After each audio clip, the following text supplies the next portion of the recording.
अस्सलाम वालेकुम, a very good evening to all of you. आप देख रहे हैं पसे पर्दा और मैं हूं नादिया नकी। वजीर आजम पाकिस्तान का कामयाब सऊदी अरब का दौरा, जिसके बाद आज अपनी पार्टी रहनुमाओं के एक इजलास की सदारत भी की और मुल्क की सियासी सूरत हाल के हवाले से भी जिक्र किया। दो बड़े अहम मैं कहूँगी जो टॉपिक्स हैं वो रहे। एक तो सऊदी अरेबिया का जो दौरा, जिसमें ख़ुद मोहम्मद बिन सलमान साहब लेने के लिए आए वज़ीर आज़म को। वज़ीर आज़म ने न सिर्फ ज़ियारतें उनको दी, मतलब करने की सादत नसीब हुई, बल्कि कई मुआहदों पर दस्तखत भी हुए हैं। और इसके अलावा OIC के जो सेक्रेटरी जनरल हैं उनसे भी उन्होंने बात की है कि इस्लामोफोबिया के अगेंस्ट जो है वो एक सख्त रद्द अमल दिया जाए। तमाम मुस्लिम ममालिक की जो ये तंजीम है इनको ये करना चाहिए। साथ ही उनका ये भी कहना था कि इस्लाम को और दहशत गर्दी को जब आपस में कोई रब्त क्रिएट करने की कोशिश की जाती है, इसको भी हमें रोकना होगा और हमें तमाम मुस्लिम ममालिक को मिल करके दुनिया को समझाना होगा कि मुसलमानों की नबी करीम सल्लल्लाहु अलैहि वसल्लम से क्या अकीदत है, क्या एहतराम है और क्या मोहब्बत है। ये सऊदी अरेबिया के हवाले से दौरा, जिसके बाद बिलावल भुट्टो जरदारी साहब ने भी आज एक बयान दिया, जिसमें उन्होंने कहा कि वज़ीर आज़म हर जगह कशकोल लेकर चले जाते हैं। शहबाज शरीफ साहब ने वज़ीर आज़म और मौजूदा हुकूमत को कड़ी तनकीद का निशाना बनाया है महंगाई के हवाले से, जबकि दूसरा सियासी जो मंजरनामे पर या सियासी फ्रंट के ऊपर इस वक्त जो हालात कशीदा नजर आ रहे हैं या नजर आने को हैं, वो हुकूमत और नून लीग के दरमियान है। क्योंकि शहबाज शरीफ को लाहौर हाई कोर्ट की इजाज़त दिए जाने के बाद कि आप एक मरतबा मुल्क से बाहर जा सकते हैं, उसके बावजूद उन्हें बाहर नहीं जाने दिया गया। और गुज़िश्ता रोज़ जिस तरह से शहजाद अकबर साहब ने एक प्रेस कॉन्फ्रेंस की फवाद चौधरी के हमरा, उसमें उन्होंने ये बताया कि कानूनी तौर पर तमाम जो पहलू हैं उनको जो है वो बरूए कार लाया जाएगा और हुकूमत ये चाहती है कि शहबाज शरीफ साहब को मुल्क से बाहर ना जाने दिया जाए। आज इन दोनों उमूर पर हम बात करेंगे। दौरा सऊदी अरब कितना कामयाब, क्या चीज़ें बेहतर हुई हैं पाकिस्तान और सऊदी अरब के दरमियान, और क्या हुकूमत वाकई शहबाज शरीफ साहब को मुल्क से बाहर जाने की इजाज़त नहीं देगी। अपने मोहतरम मेहमानों का मैं तारुफ कराते चलूँ। हमारे साथ हैं एडवोकेट अताउल्लाह खटक, कौमी असम्बली के मेंबर है, पाकिस्तान तहरीक इंसाफ से आपका ताल्लुक है। सेनेटर सहर कामरान साहिबा, पाकिस्तान पीपल्स पार्टी से आपका ताल्लुक, thank you so much for joining us. और हमारे साथ हैं पाकिस्तान मुस्लिम लीग नून से राना एहसान अफजल खान साहब, राना एहसान अफजल साहब, thank you so much for joining us. सहर कामरान साहिबा, आपसे गुफ्तगू का आगाज़ करना चाहूँगी। एक कामयाब दौरा जिसमें, जैसे मैंने इब्तिदा में कहा कि मोहम्मद बिन सलमान जब खुद लेने को आए एयरपोर्ट, तो वाकई वो जो एक सर्द मोहरी जो सऊदी अरेबिया और पाकिस्तान के दरमियान थी, वो साफ लगा कि it has completely change and it was a very good signal to come and receive the honourable prime minister. तो आप ये समझती हैं कि आज की तनकीद कोई बनती नहीं कि वो कशकोल लिए वे चले गए, क्योंकि फिलहाल तो कोई पैसों की तो बात नहीं हुई है, कुछ मुआहदे हैं जिस पे दस्तखत है, ये पुराने वो $3 बिलियन की तरह तो है नहीं।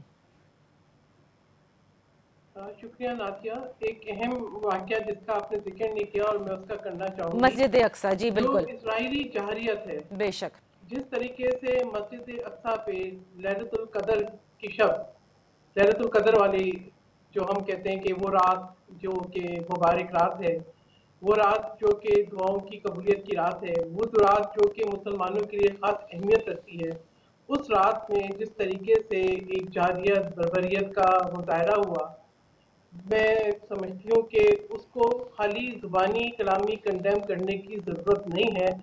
वो तमाम मुस्लिम ममालिक, सुपर पावर्स और इंसानी हकूक़ के अलमबरदार कोई अमली इक़दाम भी करके दिखाएं। बेशक वो जो वादे होते हैं फ़लस्तीन की आज़ाद रियासत के, वो हमें कहीं तकमील पे पहुँचते हुए दिखाई दें। हमने देखा पिछले कुछ महीनों के अंदर इसराइल के साथ कुछ ममालिक के ताल्लुकात इस्तेवार हुए, कुछ के पहले थे, कुछ के अब हुए, मगर उससे क्या जो उनकी जारियत है, उनकी बर्बरियत है, उनका जो जुल्म है, उसमें कोई कमी आई? उसमें कोई कमी नहीं आई। तो मैं कहूँगी कि जो सबसे अहम मामला है आज के दिन का, क्योंकि इसके साथ मुसलमानों के दिल के तार जुड़े हुए हैं। और ये बड़ा आपने बिल्कुल सही कहा सहर। और ये भी देखना है कि देखें अभी दौरा सऊदी अरब हुआ है, वजीर आजम खुद और मोहम्मद बिन सलमान साहब क्या कहेंगे इस हवाले से, क्योंकि ये बहुत बड़ी चीज़ है कि आप मस्जिद पे नमाजियों रमज़ान के महीने में इस तरह से हमला करना। बिल्कुल, तो मैं ये समझती हूँ कि सबसे अहम मामला आज के दिन का यही था। अगर आप इस्लामोफोबिया की बात करते हैं, आप बाकी चीज़ों को लेके चलते हैं, तो ये एक अहम मामला है। एक तरफ यही हम देखते हैं जुल्म और बर्बरियत कश्मीर में नहत्ते कश्मीरियों पे जारी है और दूसरी तरफ हम ये देखते हैं कि नहत्ते फलस्तीनियों पे जारी है, नमाजियों पे, मस्जिदों पे हमले हैं, क्लिनिक्स पे हमले हैं, मासूम बच्चे और खवातीन पे हमले हैं, फलस्तीनी नौजवानों पे और कश्मीरी नौजवानों पे हमले हैं। तो मैं समझती हूँ कि मुस्लिम दुनिया के लिए, OIC के लिए और इंसानी हकूक के अलमबरदार तमाम ममालिक के लिए ये आज एक अहम मसला है। अगर आप दुनिया में अमन चाहते हैं, अगर आप अमन की बात करते हैं, अगर आप अमन के लिए पेशकदमी करना चाहते हैं, तो ये मामलात हैं, इनका हल की तरफ तवज्जो दें ताकि हम हकीकी अमन की तरफ बिल्कुल इनको नजरअंदाज नहीं किया जा सकता। अब जरा आ जाइए बहुत मुख्तसरन, ताकि मैं बाकी ओपनिंग रिमार्क्स ले लूं अपने मेहमानों से, शहर की क्यों कड़ी तनकीद का निशाना बना रहे हैं। ये देखिए, ये जो मस्जिद अक्सा का वाकया, ये तो वजीर आजम के वापस आने के बाद हुआ है, उनके वहां होते हुए नहीं हुआ। तो मैं आपसे यही जानना चाह रही हूँ कि क्यों तनकीद का निशाना बनाना, उन्होंने जाके कोई पैसे थोड़ी मांगे। देखिए, कुछ दिनों से ये बर्बरियत तो जारी थी। मैं इस पे आपकी टॉपिक पे आ जाती हूँ। देखिए, बात ये है कि पाकिस्तान और सऊदी अरेबिया के दरीना ताल्लुकात हैं। उन ताल्लुकात को जितनी नालायकी के साथ इमरान खान अहमद नियाज़ी साहब ने हैंडल किया, जिस तरीके से बेहतरीन ताल्लुकात के अंदर दरार डाली और फिर आज वो चले गए। मैं सिर्फ आज मेरा एक पॉइंट है, ट्रांसपेरेंसी। आप अवाम को एतमाद में लें, अपनी काबीना को एतमाद में ना लें। आप ये बताएं कि जो है आपके दौरे की अहमियत क्या थी, उनके मेन जो है वो मकासद क्या थे। हमें आप ना उलझाएं मुआहिदों में, क्योंकि ये मुआहिदे तो उस वक्त हुए थे जब प्रिंस मोहम्मद बिन सलमान जो है वो पाकिस्तान तशरीफ लाए, तो बहुत तारीखी दौरा था और सही। अच्छा, तो अभी आपने कहा कि ट्रांसपेरेंसी, यानी लोगों को, आवाम को बताया जाए। अच्छा, मैं जरा राना साहब से भी पूछ लेती हूँ पहले। हाँ, मैं राना साहब से भी पूछ लेती हूँ, क्योंकि नून लीग बहुत ही ज्यादा नाकद रही है इस हवाले से, मौजूदा हुकूमत खुसूसन इमरान खान साहब के, राना साहब कि सऊदी अरेबिया से ताल्लुकात कभी खराब नहीं हुए थे, पाकिस्तान तहरीक इंसाफ की हुकूमत के दौरे हुकूमत में खराब हो गए। अब देखिए कितने बेहतर हो गए कि वो खुद एयरपोर्ट लेने भी आ जाते हैं। और वजीर आजम का ये, if I am not mistaken, 8वां या 9वां दौरा है सऊदी अरेबिया का, और अब तो काफी हालात बेहतर लग रहे हैं। जी राना साहब, आई थिंक राना साहब मुझे आप सुन नहीं सकते। अच्छा जेस्चर था जो क्राउन प्रिंस हैं कि वो खुद लेने गए वजीर आजम को, हमारे वजीर आजम भी उनको खुद एयरपोर्ट से लेने गए थे। तो ये मेरे ख्याल से उस जेस्चर के रिटर्न में उन्होंने जेस्चर दिया। लेकिन अगर आप हतमी जो चीजें देखें तो उसमें जो पाकिस्तान सऊदी अरेबिया का जो रिलेशनशिप था वो काफी स्ट्रेन रहा। यानी कि जो इन्होंने कर्जा दिया था पाकिस्तान को, जब पिछली दफा ये कशकोल लेके गए थे और $3 अरब का जो कर्जा दिया था, वो भी जो इन्होंने प्लेस किए हुए थे अपने फॉरेन रिजर्व में, वो भी सऊदी अरेबिया ने वापस ले लिया। फिर जो सबसे बड़ा कंसर्न था वो ये था कि जब इंडिया ने कश्मीर को एनेक्स किया तो उसके ऊपर हमारा जो आउटबर्स्ट था फॉरेन मिनिस्टर का OIC के ऊपर, जो कि एक बड़ा ही इमेच्योर किस्म का आउटबर्स्ट था। हम पिछले 2 सालों से, जब से कश्मीर का इशू बना है, हम OIC का इजलास नहीं बुला सके कश्मीर के इशू के ऊपर। फिर आप जानती हैं कि अभी आजकल जो खबरें चल रही हैं कि बिहाइंड द सीन्स हमारी पॉलिटिकल जो क़यादत है वो तो नहीं कोई जो है वो लाइजॉन बना रही इंडिया के साथ या कोई नेटवर्किंग करी, लेकिन हमारी जो एजेंसीज हैं या जो भी हमारे मुख्तदर इदारे हैं वो इंडिया के साथ बैकडोर चैनल के जरिए जो है वो कोई राब्ता करने की कोशिश कर रहे हैं। और उसकी वजह ये है कि ये हुकूमत इस काबिल नहीं है कि ये इनकी जो सियासी जो लीडरान है वो कोई सियासी राब्ता कायम कर सके इंडिया से। उसमें तो ये नाकाम हो गए, फेल हो गए टोटली तौर पे दरवाजा खोलने के लिए, और इन्होंने जहां भी दस्तक दी वहां से कोई रिजल्ट नहीं निकला। तो उसके ऊपर भी ये अब चाहते हैं कि उस बैकडोर चैनल के अंदर जो है वो सऊदी अरेबिया मदद करे। तो ये सारी चीजें तो अभी आगे आने वाले टाइम में पता लगेगा कि किस तरफ हालात जो हैं वो जाते हैं। इसके अलावा सऊदी अरेबिया ने, आपको याद होगा कि अरबों डॉलर की इन्वेस्टमेंट का अनाउंस किया था कि पाकिस्तान में गवादर वो में करेंगे, लेकिन $1 की भी इन्वेस्टमेंट नहीं आई। तो ये जो मुलाकात है वो तो अच्छी ही होती है। और इससे पहले जो हमारे, अब मैं कहना नहीं चाहता, लेकिन जो चीफ ऑफ आर्मी स्टाफ हैं जो फॉरेन मिनिस्टर का किरदार अदा कर रहे थे, और वो गए पहले मामलात को सेट किया और वो भी इस नालायक हुकूमत के लिए सेट किया क्योंकि ये कैपेबिलिटी नहीं रखते। तो उन्होंने मामलात पहले से ही बना के सेट करके रखे हुए थे जिसके तहत ये अच्छे मुज़ाकरात हुए। ये रिलेशनशिप खराब होना ही नहीं चाहिए था, और जितना ये खराब हो गया, और अब इसको जो है वो बेहतरी इसमें आती है या नहीं आती वो आगे सऊदी अरेबिया के लाएमल से पता लगेगा, बजाय कि अभी से ही हम जो है अपनी सेलिब्रेशन के जो है वो अनाउंस कर दें कि बड़ा ये कामयाब दौरा हुआ है, इसके रिजल्ट आगे आएंगे। अच्छा, आपने बड़ी अच्छी बात कही कि जो भी नताइज हैं उसमें थोड़ा टाइम लगता है, अभी से सेलिब्रेशन ना की जाए। लेकिन एडवोकेट अताउल्लाह खटक साहब, ताकि कता कलामी ना हो, मैं एक छोटी सी ब्रेक ले लेती हूँ। जब मैं ब्रेक से वापस आऊंगी तो पूछेंगे कि आप लोग इसको इतना कामयाब दौरा कैसे गर्दान रहे हैं, कौन सी ऐसी चीज़ है जिससे समझा जाए कि वाकई अब वो सारे ताल्लुकात जो कि सर्दमोहरी का शिकार थे वो अब बहुत बेहतर हो गए हैं, और सऊदी अरेबिया और पाकिस्तान की क्योंकि देरीना दोस्ती है, अब मामला बिल्कुल ठीक चलेंगे। Let's take a break, come back and ask this.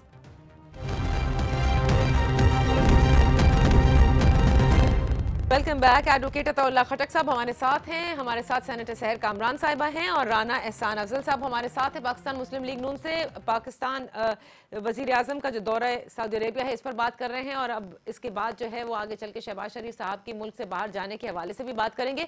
पहले खटक साहब आपसे पूछ लेती हूँ, कितनी कामयाबी आप समझते हैं अटैच करनी चाहिए है इस दौरे से, क्योंकि जब तस्वीर सामने आई कि वजीर आजम को लेने के लिए क्राउन प्रिंस मोहम्मद बिन सलमान साहब आए, राना साहब तो कहते हैं कि एक अच्छा जेस्चर है जो कि यहाँ वजीर आजम ने दिया था, उसको एक तरह से उन्होंने रेसिप्रोकेट किया है।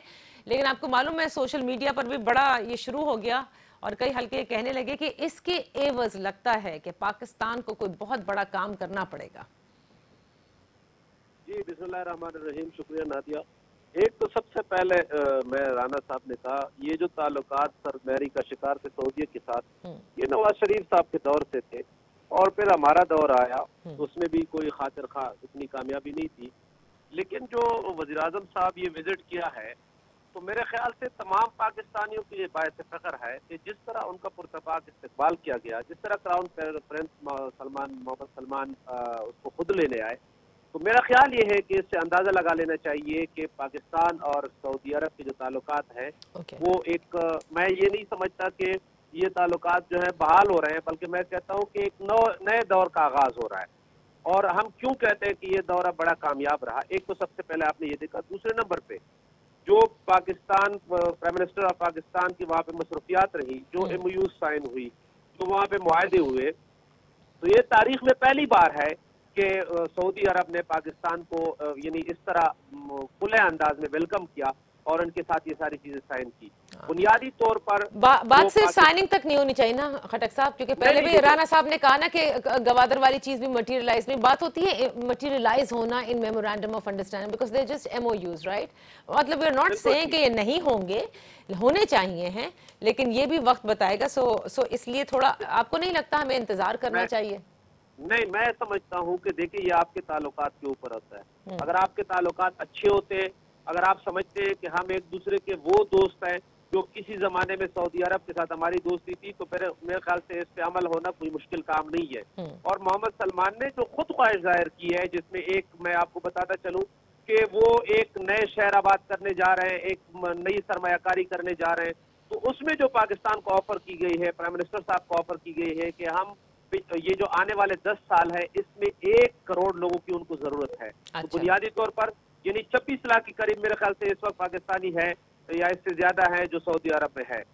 अब जो बाकी लोग उनको जरूरत है, मजदूरों की जरूरत है, इंजीनियर की जरूरत है, बाकी लोगों की जरूरत है, 1 करोड़, तो उसमें ज्यादा तादाद प्राइम मिनिस्टर साहब को बताया गया है कि वो पाकिस्तानी इंशाल्लाह वो बुलाएंगे। तो इससे आप अंदाजा लगा सकते हैं कि पिछले एक दौर था जिसमें पाकिस्तानी बेरोजगार हो रहे थे, जिसमें पाकिस्तानियों को मसाइल थे। एक तो प्राइम मिनिस्टर साहब ने और वो दौर भी हमें याद है जब मोहम्मद बिन सलमान साहब आए थे और उन्होंने कहा था कि आप मुझे सऊदी अरब में पाकिस्तान का सफीर समझें, और उसके बाद सितंबर में जो सब हालात हुए कि जिसमें वो तेल की तजदीद भी नहीं हो रही थी, हमें वो $1 बिलियन वापस करने का फौरन कहा भी गया कि फौरी तौर पर रकम जो है वो दी जाए। लेकिन चलिए, बड़ी अच्छी बात है कि ताल्लुकात जो हैं वो बेहतर हो रहे हैं, आपने यही फरमाया। अब जरा आ जाते हैं अपने दूसरे टॉपिक की तरफ। जो शहबाज शरीफ साहब की लाहौर हाई कोर्ट की जानिब से एक दफा जाने की इजाजत दी गई, वो इलाज के लिए जाना चाहते हैं, और उसके बाद उन्हें जिस तरह से एयरपोर्ट के ऊपर रोका गया, मुस्लिम लीग नून इससे काफ़ी नाराज़ है और कहती है कि यह गैर कानूनी तरीका है, ये एक तरह से जो कोर्ट्स है उसकी बेतौकीरी है या अदालतों की तौहीन अदालत की जा रही है। गुज़िश्ता रोज़ हमने एक बड़ी तवील प्रेस कॉन्फ्रेंस भी देखी सहर साहिबा, और हमने देखा कि शहजाद अकबर साहब बार बार ये बता रहे हैं कि करप्शन की कहानियों की जो वॉल्यूम्स हैं, 55 वॉल्यूम्स वो उनके पास हैं। किसी सूरत हुकूमत जो है वो शहबाज शरीफ साहब को वापस नहीं जाने देना चाहती और इसके लिए वो तमाम कानूनी चाराजोई करेगी। आपके ख्याल में क्या ये तरीकाकार सही है शहबाज शरीफ को बाहर ना जाने देने का? देखिए, बात ये नादिया, आप शहजाद अकबर साहब की बात करते हैं, उनको तनख्वाह इसी बात की मिलती है कि वो रोजाना जो है वो इस किस्म की जो है वो थ्रिल वाली स्टोरीज बिल्डअप करें। और मैं भी कहूँगी कि शहबाज शरीफ साहब के रुकने के अंदर एक थ्रिल है, एक ट्विस्ट है, सेटल हो जाएगा, ये गुबार ढल जाएगा। लेकिन जो अहम टॉपिक जिस पे मैं पहले बात नहीं कर सकी थी, मैं उसी पे वापस आऊंगी। मैं कहूँगी इमरान खान अहमद ज़ियादी साहब की जो हैसियत थी इस दौरे में, वो मेहमान आकार की थी कि जो मामला तय होने थे वो उससे पहले अस्करी क़यादत के दरमियान और सऊदी अरेबिया के दरमियान हो चुके थे। और मैं कहूँगी कि जरा तारीख को दुरुस्त कर लें, जिसको आप कहते हैं पहली बार, आपका पहली बार जो है वो हमेशा आखिरी बार ही साबित होता है, क्योंकि पाकिस्तान और सऊदी अरेबिया के ताल्लुकात कोई आज से नहीं है और वो ताल्लुकात में हमेशा गर्मजोशी, मोहब्बत और खुलूस रहा। हाँ, इमरान खान अहमद ज़ियादी साहब की जो रीजनल अलाइनमेंट के ऊपर कम कमी है, जो उनकी नालायकी है, उसने जरूर पिछले 2-3 साल, 2.5 साल के अंदर एक जो है वो दरार डाली। और मैं इस तरीके से दोनों ममालिक के दरमियान एक एतमाद की फसा थी, उसको भी डैमेज किया। तो ये कहूँगी कि आप जो है वो अपनी विजिट को, अपनी फोटोग्राफ्स को सेलिब्रेट ना करें। आप बताएं बिल्कुल एक ट्रांसपेरेंसी के जरिए हकीकत को सामने लेकर आए कि आपकी जो ये मुलाकात है, ये जो मामला तय किए हैं, आप बादशाह नहीं है पाकिस्तान के, आप पाकिस्तान के अवाम को जवाब दे हैं। आप ये बताइए किन किन अवामिल पे आपने जो है वो आपने माने हैं। क्योंकि अब मैं ये देखती हूँ कि जो मुझे जो चीज कंसर्न कर रही है वो ये है कि एक तरफ शाह महमूद कुरैशी साहब कहते हैं कि 370 आर्टिकल हिंदुस्तानी कॉन्स्टिट्यूशन का भारत का अंदरूनी मामला है। जी बिल्कुल। फिर दूसरी तरफ वो कहते हैं, फिर वो दूसरी तरफ कहते हैं कि नहीं, ये है कोई भी मामला जो है वो इंटरनल मामला नहीं है। 370, ठीक है। एक दिन आप कहते हैं हम सिर्फ 35A को मानते हैं, फिर आज वजीर आजम साहब फिर फरमाते हैं कि नहीं, हम जो है वो इस जो उस 370 को रिमूव करने से पहले वाले हालात थे, जब तक वो ना हो तब तक हम ताल्लुकात की बहाली नहीं कर सकते। देखिए, इतना कंफ्यूजन आपकी गुफ्तगू में है। एक तरफ आप कॉमर्स मिनिस्टर बन के भारत के साथ ट्रेड की इजाजत दे देते हैं, एक तरफ जो है वो आप फिर प्राइम मिनिस्टर बन के अपनी सर्जिश करते हैं कॉमर्स मिनिस्टर की, सजा नहीं देते। तो ये एक तरफ आप जो है शहबाज शरीफ साहब को एयरपोर्ट पे रोकते हैं, एक तरफ आप जहांगीर तरीन साहब से जो है खुफिया मुलाकातें करते हैं। तो मत बेवकूफ बनाना अवाम को प्लीज आप बंद कर दें। आप पाकिस्तान के अवाम, पाकिस्तान की तकदीर, पाकिस्तान की सालमियत, पाकिस्तान की सिक्योरिटी, अब पाकिस्तान की बेसिक आइडियोलॉजी है उसके साथ ना खेले। आप आर्टिकल 257 जो पाकिस्तान के कॉन्स्टिट्यूशन का है, खुदारा उसको तस्लीम करें, उसको माने। अच्छा, आपने तो वजीर आजम और उनके हर काम को बिल्कुल टोटली राइट ऑफ कर दिया है। सहर, किसी भी फ्रंट के ऊपर आपने मतलब ये बताया है कि वजीर आजम is unable to perform. Rana साहब, मैं आपकी तरफ आ रही हूँ। Let's come to our topic. अच्छा, let's come to our topic right now. हमारी इस वक्त टॉपिक शहबाज शरीफ साहब का है, बिकॉज वक्त बहुत कम रह गया सहर। We have to. अच्छा राना साहब, मैं आपकी तरफ आ रही हूँ। कल जो तवील तरीन प्रेस कॉन्फ्रेंस हुई, हुकूमत ने कहा है कि वो नहीं जाने देना चाहती और इसके लिए वो तमाम तर कोशिशें करेगी, जाहिर है कानूनी रास्ता इख्तियार करेगी। आप लोगों की भी एक प्रेस कॉन्फ्रेंस जवाब हुई जिसके अंदर आप लोगों ने कहा कि 5500 वॉल्यूम भी आ जाए तो कोई सबूत नहीं है। किस तरह से देख रहे हैं, क्या शहबाज शरीफ साहब वापस जा सकेंगे, और अगर चले गए तो क्या वापस आएंगे? क्योंकि सवाल ये भी बड़ा अहम है। फवाद चौधरी साहब ने उठाया था कि वो गारंटर थे नवाज शरीफ साहब के कि वो वापस लेकर आएंगे, लेकिन ना ला सके। देखिए, सबसे पहले तो शहबाज शरीफ किस हैसियत से ब्लैक लिस्ट में थे? क्या वो टेररिस्ट हैं, क्या वो एंटी स्टेट हैं? तो यही दो कैटेगरीज हैं ब्लैक लिस्ट होने की। तो ये एक बदतरीन जो है फासिज्म चल रहा है इस हुकूमत का, कि यहाँ एक अदालत जो है वो इजाजत देती है और उस अदालत की तौहीन खुले आम हुकूमत करती है। तो ये सवालिया निशान। जहां तक अकाउंटेबिलिटी की बात आती है तो भाई आपके पास अगर वो जो 55 वॉल्यूम है वो आप कोर्ट में क्यों नहीं दे सके? क्यों कोर्ट का जो फैसला जो तफसीली आता है वो टोटली आपकी बात को रद्द कर देता है, और वो तो कहते हैं कि आपके पास आप कोई एविडेंस दे ही नहीं सके। शहबाज शरीफ साहब के खिलाफ ना टीटीज के अगेंस्ट ना किसी और के अगेंस्ट के हम मजबूर हो जाते हैं कि हम इनको बेल दें। तो यानी कि यहाँ आपने अगर कोई एविडेंस देनी है तो मीडिया को नहीं देनी, आपने वो 25 वॉल्यूम जो है वो मीडिया को नहीं दिखाने, आपने अदालतों में अपने केस साबित करने, जो आप बदतरीन तरीके से फेल हुए, आशियाना में भी फेल हुए, साफ पानी में भी फेल हुए। और आपने जितने आहद चीमा के खिलाफ आप जब वो पकड़े गए तो आपने कहा कि पता नहीं कौन सा तोता हमें मिल गया है जो कि क्या कर देगा, और वो भी जो है वो बेल के तहत लेके एविडेंस ना लैक ऑफ एविडेंस से वो फारिग हो जाते हैं। तो यहाँ हर पाकिस्तानी का राइट है कि वो अपनी नकलो हरकत करे, मुल्क से बाहर जाए, मुल्क से वापस आए। खास करके अगर किसी बंदे की हिस्ट्री हो कि वो तावन कर रहा है हर इन्वेस्टिगेशन के साथ, वो हर पेची में तावन कर रहा है और वो किसी किस्म का। लेकिन राना साहब यहाँ पर दूध का जला छाछ फूक फूक कर पिएगा ना। हुकूमत ने पहले नवाज शरीफ साहब को जाने दिया कि वो बीमार है, उसके बाद वो वापस ना आए। शहबाज शरीफ साहब ने गारंटी ली थी, अब वो इनको भी जाने दें तो फिर हुकूमत के ऊपर सब कहेंगे ना कि आप खुद तो जाने देते हैं इनको बाहर। देखिए, ये अगर हुकूमत बादशाहत है तो ये जो मर्जी करे, लेकिन अगर यहाँ डेमोक्रेसी चलती है और अगर कोई कायदे कानून है तो आपको आइन का जो कोर्ट्स हैं उसकी आपको डिसीजन को मानना पड़ेगा। आप जो है वो कानून से हटके तो कोई चीज नहीं कर सकते ना। तो यहाँ हमारे पास शहबाज शरीफ की जब आप बात करें तो कोई कानून नहीं है जो अलाउ करे कि ये हुकूमत उनको रोक सके। ठीक है, उनको इजाजत है, अदालत ने इजाजत दी है, उनका नाम ECL में नहीं है, वो सजा याफ्ता नहीं है, उनको जाना देना चाहिए है और इसमें कोई कबाहत नहीं होनी चाहिए।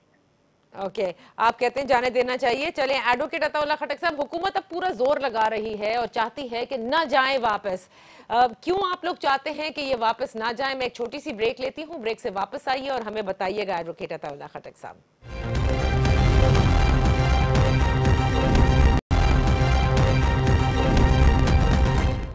Welcome back advocate Ataullah Khattak साहब। बात हो रही शहबाज शरीफ साहब की। अब हुकूमत का पूरा जोर मुझे लगता है आप लोग लगाएंगे कि किसी तरह शहबाज शरीफ साहब बाहर नहीं जाएं, लेकिन जैसे ब्रेक से पहले राना साहब ने कहा कि किस तरह से आप रोक सकते हैं जबकि कोर्ट ने इजाजत दे दी, और क्यों रोकना चाहते हैं आप?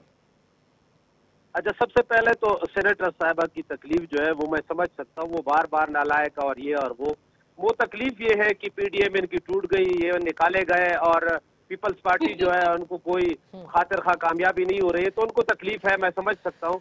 लेकिन जो हकायक है वो उनको जुटला नहीं सकते। ठीक है, दूसरी बात आपने शहबाज शरीफ की सबसे पहले तो मुझे एक बात बताएं कि मैंने तो सुना है कि जो ईद लोग मनाते हैं वो अपनों में मनाते हैं, अपनी मिट्टी पे मनाते हैं। ये शहबाज शरीफ साहब जो है लंदन इनका अपना है, वो घर है कि वो वहाँ ईद मनाने जा रहे हैं, तो भाई भी उनका उधर बैठा है, भतीजी भी उधर बैठे हुए हैं, ये भी उधर जाना चाह रहा है। तो ये लोग ये इधर क्या करने आते हैं? नौकरी करने आते हैं, इलाज के लिए। इन्होंने 30-35 साल में क्यों अस्पताल नहीं बनाए कि आज ये इलाज के लिए बाहर जा रहे हैं? इमरान खान साहब भी तो गए थे ना, कितनी शदीद तकलीफ हुई थी, कितने शदीद जख्मी हुए थे, यहीं पे इलाज किया। सबसे पहले तो इनको इलाज भी यही करनी चाहिए। अब मैं आता हूँ कि जाने देना चाहिए या नहीं देना चाहिए। वो बाहर जाकर भी इलाज कराए, ऐसा नहीं, बाहर जाकर भी इलाज कराया था खान साहब ने। Let's put facts straight first. ठीक है। शहबाज शरीफ साहब गारंटर हैं नवाज शरीफ साहब के। बिल्कुल सही। क्या नवाज शरीफ वापस आ गए? नहीं। अदालत ने कितना टाइम दिया था? इलाज उनका हुआ, वो ऑपरेशन उनके हो गए? नहीं हुए। अब ये जा रहे हैं, इनकी गारंटी कौन देगा? तो ये डेला और देला बने हुए ये पाकिस्तान से बाहर जाएंगे। इनके लिए अदालतें जो है वो छुट्टी के दिन लगती है, इनके लिए ऑफिस छुट्टी के दिन खुल जाते हैं। ये कोई आसमान से उतरे हुए लोग हैं? अच्छा, आम पाकिस्तानी के लिए एक कानून है और इनके लिए कोई दूसरा कानून है। और अब मैं आता हूँ अपनी पॉलिसी पे। नहीं, एक मिनट रुके ना, एक ज़ेली सवाल खटक साहब रुक जाएं। ये बात राना साहब बिल्कुल सही कही खटक साहब ने कि भाई जो अगर जामिन ही बाहर चला जाएगा तो फिर तो बात ही खत्म हो जाएगी ना नवाज शरीफ साहब के वापस आने की। तो कैसे और क्यों इजाजत देंगे वो?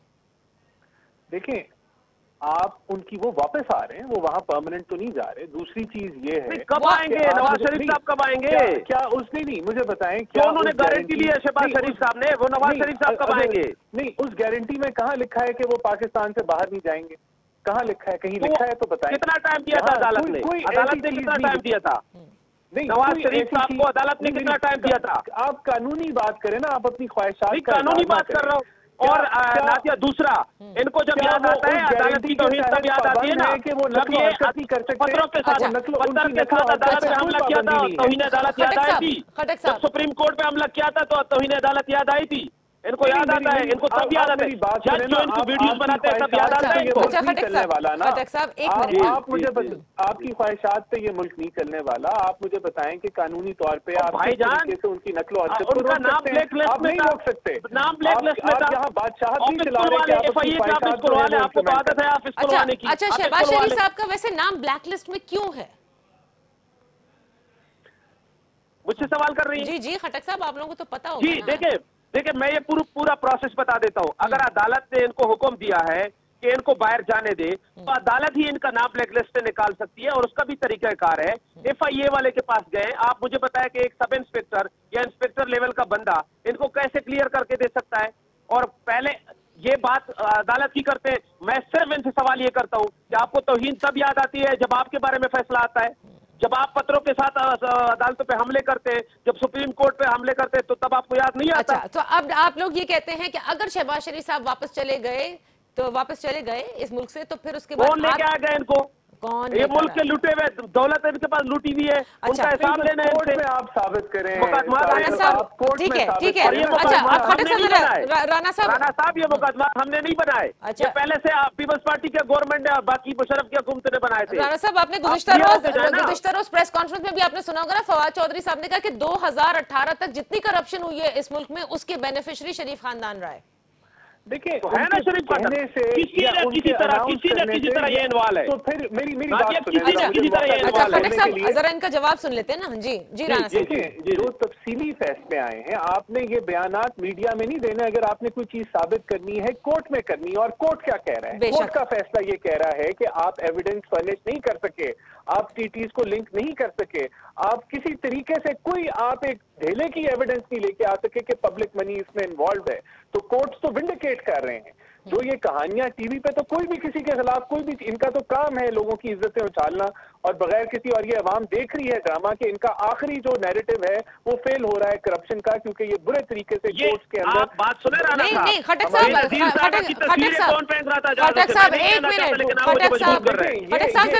एक मिनट, बात सुन लें खटक साहब। देखिए अगर खटक साहब, अगर ये लोग, मुझे नादिया एक बात नहीं आप मेरा आपसे सवाल है, हुकूमत वक्त से सवाल है, अगर ये इतने बड़े चोर हैं, इतनी करप्शन इन्होंने की है, आप लोग इतनी लंबी प्रेस कॉन्फ्रेंस करते हैं, या आप लोगों की कम आएगी कि कोर्ट में आप लोग कुछ प्रूफ नहीं कर सके आज तक?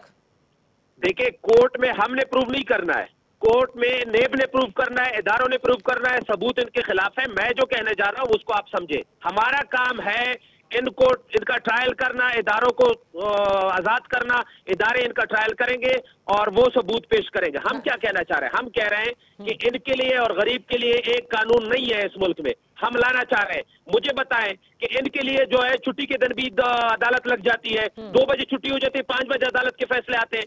इनका कोई जो है किसी का इंतकाल होता है, 7-7 दिन ये पैरोल पे रहा होते हैं। कि किसी गरीब को ये इजाजत है? किसी गरीब को ये है कि वो जेल से आ जाता है? कोर्ट कर रहे हैं आप अदालतों को, आप कह रहे हैं कि वो हमारे फेवर में फैसले कर रहे हैं, तो आप मैं कोर्ट के फैसले को तनकीद का निशाना बना रहा हूं। बिल्कुल गलत फैसला है। नहीं, आप फैसले को तो बनाएं, लेकिन ये तो इससे इम्प्लीकेशन ये हो रही है कि खुदा ना खास्ता अदालत is only for the Sharif family, और वो उनकी। ये नादिया मुझे एक बात बताएं, क्या लाहौर हाई कोर्ट से सारे जो है वो इनको मिल रहे, रिलीफ मिल रहे, किसी और जगह से नहीं मिल सकते? ये लाहौर हाई कोर्ट के पास बार बार क्यों जाते हैं? आपको नहीं पता? हम सबको नहीं पता। आप लाहौर हाई कोर्ट के बारे में क्या कहना चाह रहे हैं? अच्छा, आप क्या कहना चाह रहे हैं? मैं लाहौर हाई कोर्ट के फैसले को तनकीद का निशाना बना रहा हूँ। गलत फैसला है। मैं समझता हूँ फैसले को नहीं, आप पूरी कोर्ट को तनकीद का निशाना बना रहे हैं मेरे भाई। कोर्ट को नहीं, मैं ये कह रहा हूँ कि जो नवाज शरीफ का गारंटर है, जो नवाज शरीफ भागा हुआ है, भगोड़ा है लंदन में, उसको वापस लाए, फिर शहबाज शरीफ जहां जाना चाहे जाए, लेकिन जो उस पे मुकदमात है उनका सामना इनको करना पड़ेगा। ये नहीं हो सकता कि पाकिस्तान में गरीब जो है वो एक मामूली सी चोरी के लिए। बस आप राना साहब जवाब दे दें, उसके बाद शहर साहिबा इस पे रायकाम कर देंगे। वी अंडरस्टैंड जी, ये तो खटक साहब खुद रोक लेंगे शहबाज शरीफ साहब को। मैं आपको बता देता हूँ ना, अल्हम्दुलिल्लाह LNG केस में हमने सामना किया, हम सुरखरू हुए। अल्हम्दुलिल्लाह 20 किलो हीरोइन के ऊपर हमने सामना किया, हम सुरखरू हुए और इनकी तजलील हुई। अल्हम्दुलिल्लाह हमने आशियाना का सामना किया और इनकी तजलील हुई। अल्हम्दुलिल्लाह हम टीटीज का भी सामना कर रहे हैं, एसिड बियॉन्ड मीन का भी सामना कर रहे हैं और इनकी तजलील हो रही है। हर कोर्ट का फैसला इनके नैरेटिव को झूठा साबित कर रहा है। हर कोर्ट का फैसला इनके प्रोपेगेंडा को निगेट कर रहा है और आखिर में इनके पास ये जो आखिरी करप्शन का जो नारा है ये भी इनका खत्म हो जाएगा, क्योंकि पाकिस्तान में तो इन्होंने एक ईंट नहीं लगाई। एक कहीं महंगाई खत्म नहीं कर सके, अवाम की इन्होंने तजलील की है, उनकी जिंदगियां वीरन की हैं। ये नैरेटिव अब अवाम नहीं मानती। सहर साहिबा लास्ट का पैसा लूटा है उसका ना वो लूटी दौलत को आप वापस लाएं ना उसको आपको लाना पड़ेगा। You can't continue with this narrative Khattak साहब, you have to prove it in the court of law. Sahar साहिबा इंशाल्लाह कर रहे हैं। सहर साहिबा आपको लगता है शहजाद अकबर साहब जो है वो सुरखरू होंगे इस मर्तबा, क्योंकि उन्होंने कहा है कि अदालत को सही से समझाया नहीं गया। जो इनके लगाए हुए लोग हैं, जो इनके लिए काम करते हैं, सहर साहिबा वो भी हमें पता है। सहर साहिबा को जवाब देने देख रही हूँ कि क्या इनका जो हालात हैं। देखिए पहली बात ये है कि मैं ये बता दूं कि हमने जुल्फी बुखारी का नाम भी निकलते हुए देखा है और हमने जहांगीर तरीन के लिए भी जो है वो इंक्वायरी ऑफिसर्स चेंज होते हुए देखे हैं, ठीक है। और हमने मैं सिर्फ ये पूछना चाह रही हूँ कि सैयद खुर्शीद शाह साहब 2 साल से गिरफ्तार हैं, उनका तो केस ही नहीं लगता अदालत में, तारीख आती है तो डीलिस्ट हो जाता है। ये जो मैं समझती हूँ कि अदालतों के ऊपर ये जो बात कर रहे हैं, जिस तरीके से जो एक दूसरे को एक्सपोज कर रहे हैं, मैं तो उस पर कोई बात इसलिए नहीं कर रही कि मैं कहूंगी तो शायद तौहीन अदालत होगी, लेकिन यहाँ नैब के आजाद इदारे की जो ये बात कर रहे हैं वो एक वीडियो स्कैंडल की मार है। और आला अदलिया के जो अपने स्टेटमेंट्स हैं नैब के जरिए पॉलिटिकल इंजीनियरिंग के, वो सामने हैं। पीपल्स पार्टी के ऊपर रोज एक नया केस बनता है, साबित कुछ नहीं होता, आप जो है वो गिरफ्तार करते हैं, जबरी हिरासत में रखते हैं और प्रोपेगेंडा करके जो है कैरेक्टर असैसिनेशन करते हैं। मैं कहती हूँ रमजान का महीना है, खत्म होने से पहले तौबा कर लें, तौबा का मौका है और गलतियां मत दोहराएं। अच्छा, वजीर आजम इमरान खान गुज़िश्ता रोज जब उन्होंने रोशन डिजिटल अकाउंट के हवाले से एक तकरीब भी की थी, उन्होंने कहा था कि सारी जियारत करके जो है मेरी बैटरी चार्ज हो गई है, देखना है कि वो अपने बयानिए को पाए तकमील तक पहुंचाने के लिए क्या कुछ कर गुजरेंगे। इजाजत दीजिए, अल्लाह हाफिज।